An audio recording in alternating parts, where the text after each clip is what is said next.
যখন কোনো বান্দা সূরা ফাতিহার একটা করে আয়াত বলে আলহামদুলিল্লাহি রাব্বিল আলামিন, সঙ্গে সঙ্গে আল্লাহ জবাব দিয়ে বলেন হামিদানি আবদি, বান্দা তুই আমার প্রশংসা করলি।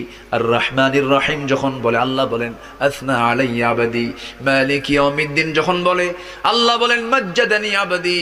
এরপরে যখন বলে ইয়াকা না'বুদু ওয়া ইয়াকা নাস্তাঈন পর্যন্ত যখন বলে আল্লাহ বলেন বান্দারে তুই আমার কাছে কি চাস, প্রাণ খুলে চারে বান্দা।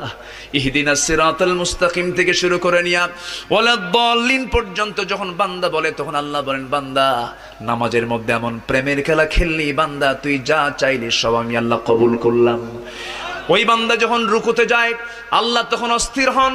ওই বান্দা যখন সিজদায় যাওয়ার জন্য প্রস্তুতি নাই, সমস্ত ফেরেশতাকে ডাক দিয়ে বলেন ও ফেরেশতারা, এই বান্দাগুলো আমাকে দেখলো না, রাসূলকে দেখলো না, কোরআনকে দেখে হাদিসকে বিশ্বাস করে আমাকে খুশি করার জন্য তার সবচেয়ে সম্মান